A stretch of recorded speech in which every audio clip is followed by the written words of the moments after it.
everyone, and welcome to yesterday's General Hospital recap, May 22nd. Oh, it feels so good to say that, and it hasn't aired yet today. I'm officially caught up. Woo! It's been a busy 2 days of non-stop filming videos, but thank you so much for watching. If you're just tuning in and haven't been watching the marathon upload, I put up a video, Where's Carly Been? You can check that out for more details on my extended absence of May, and I'm not planning for it to happen again. I want to stay caught up because it's much nicer to film one video at a time and be up with the time, so... Whew. Okay, let's get right to it. At the Metro Court, Kiki tells Ava she got her certification as a nurse's aide. Ava says that Avery's with her at the house with a babysitter, even though she gave Sunny a hard time about Avery being with... So, again, I feel like at this point they deserve each other. So she's Avery spending the night, maybe the first of many, and Kiki has questions, needless to say. Ava is happy to see Kiki happy, but takes a dig at Morgan and says that things work out how they're supposed to, and Ava keeps pointing out positives, but Kiki says, well, Morgan's dead, and why do you keep pretending he didn't exist? Like, what do you do? So Kiki can't understand why Ava won't acknowledge what Morgan meant to her, or, again, his existence, and, however, Ava is talking, about Kiki, however Ava's talking, it's making Kiki suspicious, and she asks Ava what she did. So Ava says that she did what was in Kiki's best interest, and she won't apologize for wanting Kiki to be happy, but it doesn't really get any, ominous or anything from there. So also... At the Metro Court, Lucy and Felix are working on plans. Dylan wants to talk to Felix real fast. Dylan wants to get Kiki a present that a nurse would appreciate, and Felix knows what's perfect. And I'm like, comfortable shoes? Like, if you're on your feet all day, that'd be a great present. So Dylan comes back, and Ava says that she's happy that Kiki's being treated right, but she has to go get back to Avery, so she leaves. So Dylan has a present for Kiki. It's too small to be shoes, but it is a spa certificate for a full day of, everything. So I'm like, okay, it's better than shoes. Ooh, what are you gonna do? So Lucy grabs Ava real fast. She wants to talk about how she saved her from Sunny. And Lucy sees how happy Kiki and Dylan are and says she's been feeling troubled lately. And, she would hate to upset Kiki, but, giving her the news of Ava and Morgan towards the end. So Lucy says that Ava paid for the pills, but not her silence. And the little statue was worth $250,000. Oh, my God. But Ava... So that was a donation to the nurses' ball, and Ava wants to present an oversized check in memory of Morgan. And I'm like, that's gonna look real, that's gonna look like you're compensating. That's not gonna, she thinks it's gonna look nice. I don't think it's gonna look nice, and it'll go over great, by the way. So at the penthouse, Jason is home. Jake is still on his mind, but Jake's okay now, so he's trying to, just, I don't know, focus on it. He just, unwind. Tonight will be all about him and Sam then. So he got non-alcoholic beer for her, and he has another surprise for her. And Jason is looking forward to the nurses' ball tomorrow, much to her surprise. And Jake's doing a magic show there.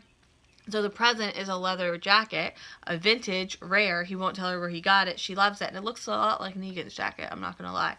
So Scott wakes up, and Jason is going to go check on her. So Jason comes downstairs, and he and Sam, they get really close. And Jason, again, when the show comes back, he's walking down the stairs again, except the clothes that Sam had left in, a trail aren't there anymore, and Helena is in the room, and she says that she told Jason this would happen, his kids and wife are gone, and then he wakes up with a jolt, it's a really bad dream. At the TSA room again, Alex wants Anna to tell Valentine what's been going on, he'll believe her, I barely believe it, and I'm watching it. And also get him to tell her who bought the Chimera. Oh yeah, you've been lied to by my twin sister you didn't know about for decades. And, oh, by the way, tell me exactly what she wanted to know. What? So Anna says Alex will be charged with 1 million crimes if her part is revealed, so she's covering herself. Alex regrets what she did. She was young and arrogant. She was wrong. It's her fault the Chimera is out in the world. Anna asks why she cares so much now. Turns out her old associates for the DVX want it for their employer, and Alex doesn't know if she'd give it to them, quite honestly, and Anna has to destroy it and not follow protocol. So Nathan comes in with the WSB agents. Alex is under arrest for espionage and treason, among other things, and Alex tells Anna she has to stop what she set in motion, whether she likes it or not, and Nathan has like 50 million questions for Anna, and there's no time. Anna has to finish a job. So at Windermere, Nina is there. She's not there to talk, though. She came to pick up some paperwork. Valentine wants her to stay. She doesn't want to. She's giving her key back.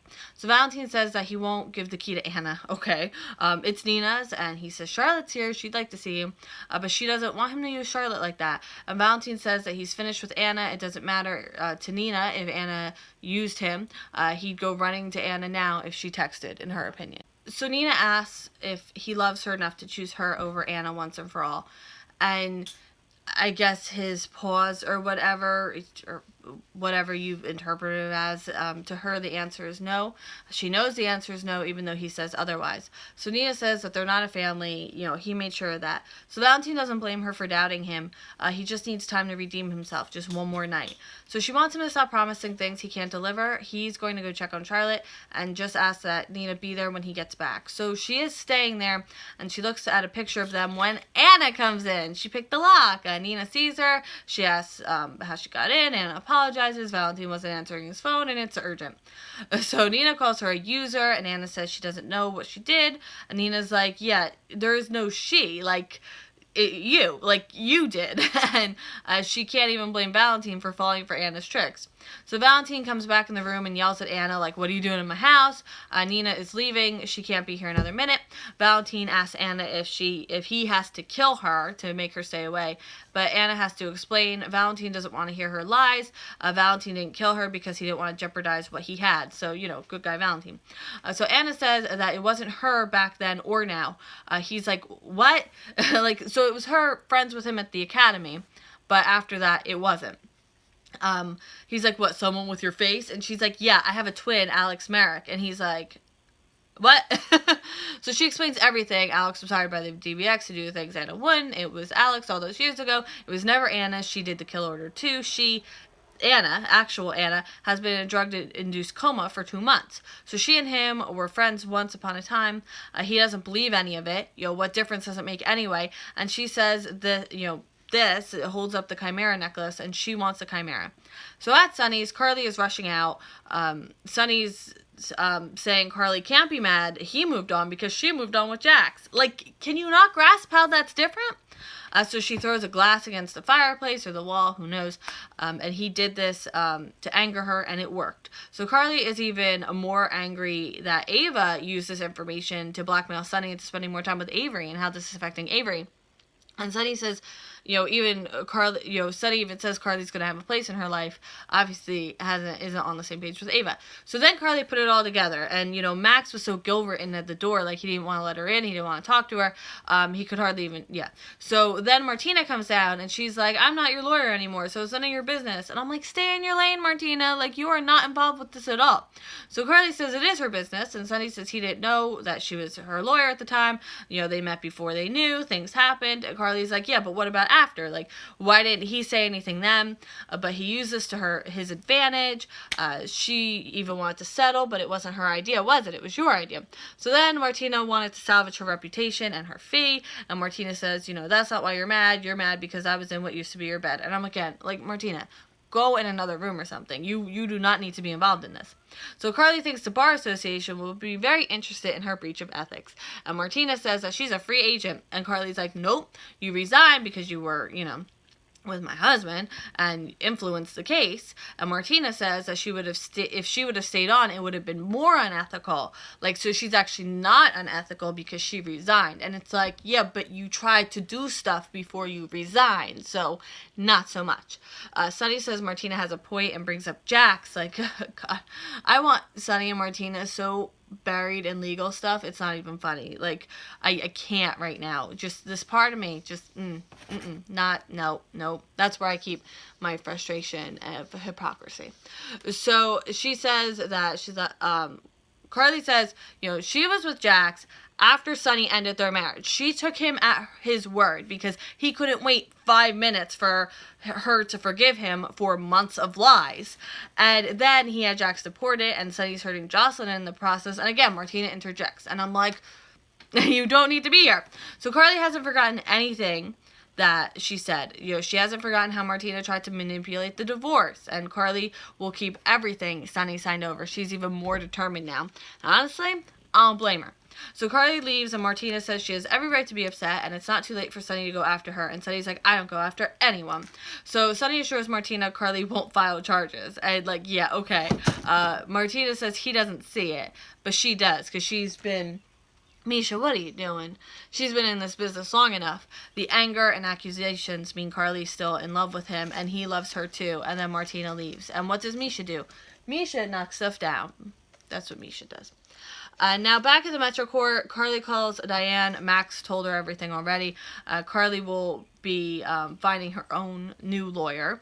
Nina is also at the Metro Court. She talks with Nathan. She asks him if she should pull out of being on the red carpet of the nurses' ball because, with everything going on with Valentine and, she doesn't want to see him. So then she tells him Anna was at Windermere and she had something urgent to tell him, and Nathan's like, yeah, there's something you need to know about that. Anna has a twin. So now end scene. Felix has to tell Kiki she has to work tomorrow night and can't go to the nurses' ball because General Hospital needs a skeleton crew, and since she's the newest person, she's got to go. Ava wants to honor Morgan's memory, and I'm like... It's, don't do it. Sonny and Carly respectively think about their good and most emotional times together. Nathan tells Nina about Alex Merrick, and she's the one that's going after Valentine. She left over Alex, not Anna, but she's still left. And Nathan isn't defending Valentine, but he has to ask, does this change anything? Jason gets some air. Sam assures him that they're safe, and Jason says it just felt so real. Anna says the Chimera is beyond her pay grade. And Valentine says he sold it to someone who died, and Valentine says it's not his problem. But Anna says no. No. The Valentine I knew back then would take responsibility for releasing this into the world and would do anything he could do to stop it. And, mic drop. So we are officially all caught up, and I still don't know what Misha's doing. But thank you so much for watching, and thank you so much for sticking with me on this. I will see you later for more General Hospital, and I hope you have a great day. Bye!